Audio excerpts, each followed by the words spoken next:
يا صباح الفل والورد والياسمين على أحلى متابعين في الدنيا. ازيكم يا حبايبي عاملين ايه؟ صباح الرضا والجمال والمانجا، صباح السكر، صباح القشطة، صباح السعادة والسكر الزيادة. قبل ما نبدأ الكلام يا حبايبي تعالوا صلوا على النبي. صلوا على النبي يا حبايبي عليه الصلاة والسلام. تعملي ايه النهاردة يا متابعين؟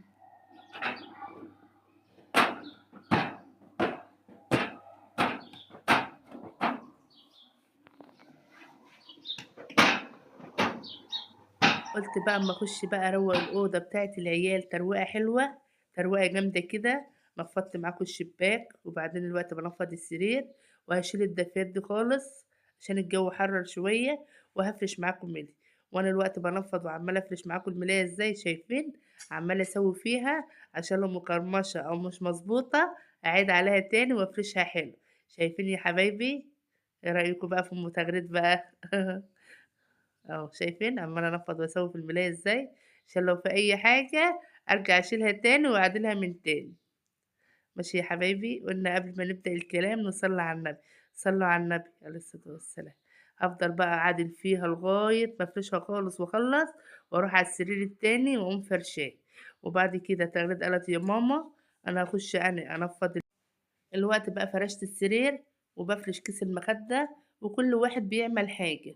تغريد قالت عمالة تفرشي الأوضة يا ماما، أغسل الشرشوبة حلو وأملي الجردة المية عشان أمسح الأوضة وأكنسها. قلت لها خلاص ماشي. وأيمن بقى بعته السوبر ماركت يجيب لي مخلل وكاتشب عشان هنعمل فطار إيه حلو النهاردة يا أم تغريد. قولي كده هتعملي إيه؟ هنعمل حواوشي. قلنا نعمل في البيت حواوشي بدل ما نشتري من بره. والوقت روقت الأوضة تروقة حلوة، نفضت السرير ودلوقتي بطبق البطانية وهروح على السرير التاني أنفضه وأفرش الملاية. وتغريد قالت لي يا ماما عما تخلصي أخش أغسل الشرشوبة حلو وجردل الشرشوب. قلت لها خلاص ماشي. كل اللي بيقدر على حاجة بيعملها ايد على ايد بالسياد. كان في طبقين في المطبخ دخلت شطفتهم. انا على طول بروق المطبخ عشان يبقى نضيف حواليا والحتة رايقة، مانيش ملبوخة اخش اعمل حاجة يبقى المطبخ نضيف. كان في طبقين قلت عما هي تخلص اخش اشطفهم، وشطفتهم وخلصت وهي الوقت بتكنس وهتمسح معاكم. وقلنا نعمل فطار إيه حلو النهارده، قلنا نعمل حواوشي. انا كنت عايزه اعمل باميه وبتنجان وبطاطس واكل بعيش، بس هم قالوا لي لا يا ماما احنا عايزين حواوشي. اكتريتهم قالوا احنا عايزين حواوشي، وانا كنت عايزه اعمل باميه وبتنجان ومسقعه واكله شعبيه كده حلوه كده.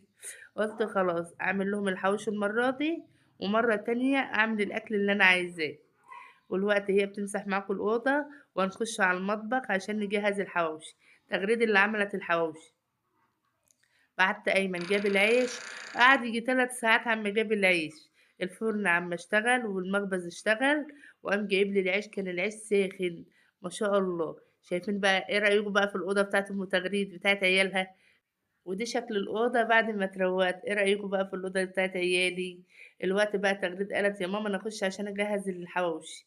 حطت اللحمة في الطبق، وبعدين كده نزلت بالبصل، ونزلت بشوية بهارات 7 بهارات وشوية فلفل أسمر وشوية ملح. وكانت مقطعة قرن فلفل أخضر وقرن فلفل أحمر. وهتحطي كيس خلطة حواوشي. وأنا اللي قطعت لها البصل. قالت لي يا ماما قطعي لي البصل انت. قطعت لها يجي 4 بصلات أو 5. والوقت قطعت لها البصل ونزلت بكيس خلطة حواوشي، وهتقلب كله ببعضه بقى عشان ياخد ويدي بشكل ودي. شايفين بقى؟ هي بقى قالت لي خلاص يا ماما انا اللي هعمل الحواوشي. قلت لها خلاص ماشي. قالت اكلك النهارده من ايديا. قلت لها خلاص ماشي. والوقت بقى هتفضل تعجن فيها حلو عشان تشرب في بعضها البصل مع الخلطة مع البهارات وكله ياخد ويدي بشكل ودي. والله بعت ايمن ابني يجيب عيش حواوشي، قعد في المخبز يجي 3 ساعات. قال لي يا ماما الست اللي هناك قالت لي اقعد عما نشتغل وبعد كده هعمل لك العيش. يا دوبك جاب العيش وقمنا مجهزينه على طول. والوقت بقى هي لمت اللحمه معانا. عم ايمن يجيب كل ده وايمن ما جابش العيش قاعد عند المخبز. قلت لها حطها في التلاجة عما يجيب العيش ويجي. انا قطعت لها البصل على ايدي ما بقطعهوش في الكبه، لو تلاحظوا هتلاقوني على طول اي حاجه بعملها بقطعها على ايدي. قلت لها لا مش لسه هشغل الكبه، انا بحب اقطع البصل على ايدي. قلت لها لميها وحطها في التلاجة عما اخوك يجي، عما ربنا يسهل كده ويجيب العيش ويجي. قالت لي خلاص يا ماما هتلمها وتعينها في التلاجة عما ايمن يجي. بنبص مفيش دقيقه تلاقينا ايمن جاي. شايفين ما شاء الله العيش كان صابح وجميل وانا عماله افتح فيه. قلت لها سيبي لي العيش انا هفتحه، قالت لي خلاص يا ماما. اديني شايفين بفتح لكم العيش، العيش كان صابح وحلو ازاي. ايه يا ايمن اللي جايبك كل ده؟ قال لي يا ماما اللي الفرن كان زحمه موت وبالدور، وقعدت وخدت دور. قلت له خلاص ماشي. ما شاء الله دايما على طول قلنا نصلي على النبي ونذكر الله عليه الصلاة والسلام. انا هفتح العيش كله اللي معايا، ولو فاض عيش هيعينه في التلاجة، مش هيجرى له اي حاجة، بس انا هفتحه عشان لو احتاجت العيش كله. وبعد كده لو فاض حاجة انا هعينها او هناكلها عادي، احطها على السحور وناكله عادي، مفيش حاجة. مفيش حاجة هتخسر، ما ترميش اي حاجة، اي حاجة تفضل عندك ما ترميهاش، خسارة. العيشة غالية، كل حاجة غالية. الله المستعان على كل حاجة. والوقت بقى هي هتكور اللحمة حتت صغيرة على قد رغيف العيش وهتعمل. وانا واقفة وراها قالت لي يا ماما صوريني وملكيش دعوة. قلت لها خلاص ماشي، ريحتني النهاردة من الطبيخ الحمد لله. النهاردة بقى قالت انا اللي هعمل كل حاجة. قلت لها خلاص ماشي. جابت بقى اللحمة حطيتها في رغيف العيش وهتفرد اللحمة كلها. هما قالوا هنشتري الحواوشي من بره، قلت لهم لا، هبعت اخوك يجيب نص كيلو لحمة، واحنا عالمين الحواوشي اللي بره ده معمول ازاي ولا هيبقى زي حاجة البيت. انا هبعت اخوك يجيب عيش حواوشي ونص كيلو لحمة واعملي في البيت. قالت له خلاص ماشي. وهي الوقت بتعمل معاكم ما شاء الله. حلاوة العيش اللي العيش جاي صابح، لسه طالع من الفرن يا دوبك ايمن فرده شوية وقام جايب العيش وهو جاي. العيش بقى بتفتحيه سهل معاكي، وعمالة بقى تكور وتعمل، وبألف هنا يا رب الكل اللي كان من الحواوشي. كان جميل ما شاء الله. طلعت هي بقى قالت برضو انا اللي هطلع اعمله قدام الفرن. قلت لها هطلع اني؟ قالت لي لا انا اللي هطلع. طلعت هي واخوها ولعت الفرن وعملته. ما شاء الله كان جميل. شايفين بقى هي عمالة توريكم واحدة واحدة ازاي. انا تاني بقى اللي هتعلم وانا اللي هعمل. قلت لها خلاص ماشي. دايما على طول قلنا نصلي على النبي ونذكر الله عليه الصلاة والسلام. دايما يا حبايبي ما تنسوش الاشتراك في القناة وتفعلوا الجرس، واهم حاجة اللايك. اهم حاجة ما تبخليش عليا باللايك، عشان فيديوهاتي تعجبكم تبقى خفيفة على قلبكم، وتدعموني وتشجعوني. والله العظيم انا بتشجع من دعمكم ليا، انتوا اللي بتشجعوني وبتدعموني. ربنا يكبر بخاطر كل واحدة علقت لي تعليق حلو. ربنا يفرح قلبها يا رب وتفرح بعيالها، وكل 100 سنة وانتوا طيبين. وربنا يجعلها سنة سعيدة عليكم يا رب، ما تشوفوا حاجة وحشة أبدا في عيالكم وتفرحوا بيهم. ربنا يكبر بخاطر كل واحدة علقت لي تعليق حلو يا رب ويفرح قلبها. ما شاء الله تعليقاتكم ديت هي اللي بتشجعني وبتخليني اتمسك في القناة اكتر واكتر، واعمل لكم فيديوهات حلوة. يا ريت فيديوهاتي تعجبكم، وكل يوم هنزل لكم فيديوهات جديدة. والوقت كل ده انا بتكلم معاكم وبحكي معاكم وتغريد لسه ما خلصتش. اديني بدردش معاكم عما هي تخلص الكمية اللي معاها.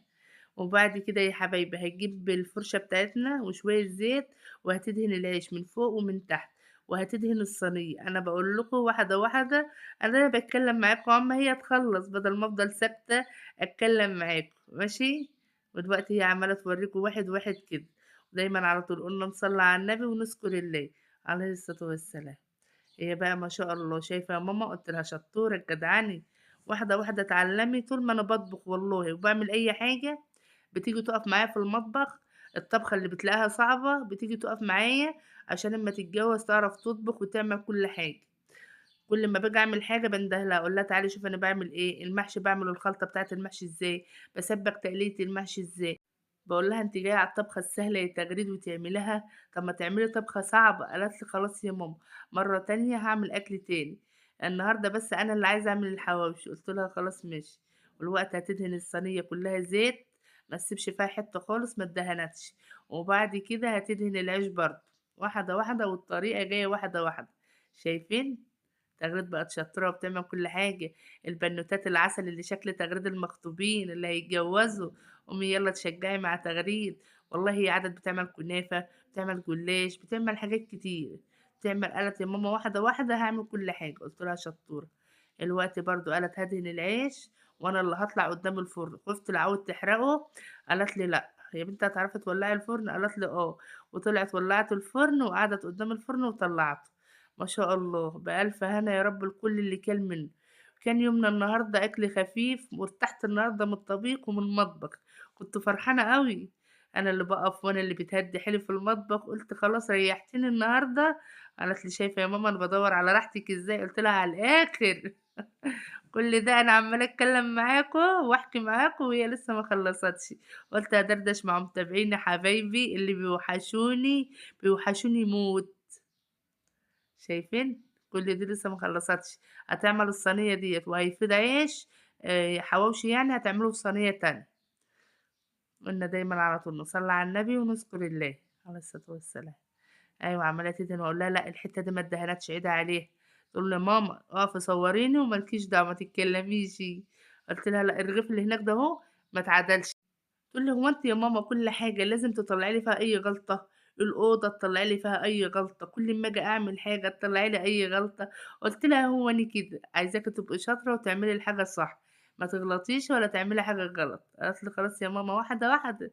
ودلوقتي هي عملت الصينية الأولانية وبعدين هتعمل الصينية التانية، وهتطلع فوق تشغّل الفرن هي وأخوها، وأنا تحت قاعدة مستنياهم عمّا ينزلوا بالساندوتشات. ما شاء الله، عمّالة تدهن برضه من فوق وش الرغيف من فوق ومن تحت، وهترص الصينية كلّها، شايفين بقى؟ ما شاء الله، بألف هنا يا رب لكل اللي كَل منه. بعت أيمن يجيب لي نُص كيلو ليمون، قال لي الليمون ب100 جنيه، ليه يا أيمن؟ ده كان ب60 جنيه، قال لي يا ماما الراجل قال لي ب100 جنيه، هتاخد والّا مش هتاخد؟ قُلت له طب اسأل حد تاني، قال كلّهم بيبيعوه كده، أنا مش عارفة بقى عندكم الليمون غالي كده زينا والّا إيه؟ والّا هي بلدنا بس اللي غالية؟ والله بعته يجيب نُص كيلو ليمون، قال لي: "يا ماما الرفيّع ووِحِش خالص ب80 والكبير الحلو ب100." أنا ما أعرفش بقى هو عندكم بقى غالي زي بلدنا كده والّا إيه؟ الله المستعان على غلو الحاجة. الليمون شادد بطريقة فظيعة والفراخ والسمك والبوري، كل حاجة شادة هنا. ما أعرفش بقى عندكم بقى في بلدكم قولوا لي في التعليقات، الحاجة عندكم رخيصة والّا غالية زينا؟ عرّفوني كده في التعليقات. قُلنا دايمًا على طول نصلّي على النبي ونذكر الله عليه الصلاة والسلام. والوقت بقى أنا باقول لكم بقى أنا بافتّح لكم باقول لكم العيش مليان لحمة وهتطلع بقى تحطه في الفرن، ودي أول صينية حطيتها في الفرن ما شاء الله. هي طلعت فوق هي وأخوها، قُلت لها اطلعوا بقى ولّعوا الفرن واقعدوا قدّام الفرن أنتِ وأخوكِ معاك أهو واعملوه وانزلوا عشان يبقى ساخن، نازلة والله بعد الأذان ما أخلّص، قُلت مش مشكلة، عشان الحاجة ما بتتاكلش إلا وهي ساخنة، قُلت بقى أنزل أنا تحت، قُلت بقى أعمل كوبايتين عصير تلج برتقال عشان أشرب منه، قبل كده عملت التمر ما شربتش منه، وعملت عصير قبل كده وما شربتش منه، قُلت لأ هو أنا كل مرّة أعمل لهم عصير وما اشربش منه؟ والوقت بقى أنا عمّالة أطلّع، عملت صينية مقرمشة وصينية طرية شوية، ما شاء الله كان جميل، أهم حاجة أمّا بتبقى السندوتشات حراقة بتبقى نفسها جميل، والوقت باصُب معاكم عصير اللي هو التلج اللي هو البرتقال، ما شاء الله، يا حبايبي لو أول مرّة بتشوفوني دي قناة يومياتي أنا وماما، يا ريت فيديوهاتي تعجبكم وتبقى خفيفة على قلبكم وتدعموني وتشجعوني، ودايمًا ما تنسوش الاشتراك في القناة وتفعّلوا الجرس، أهم حاجة الجرس. أشوفكم في فيديو جديد، هتوحشوني يا حبايب قلبي، مع السلامة، مع السلامة، هتوحشوني، مع ألف سلامة.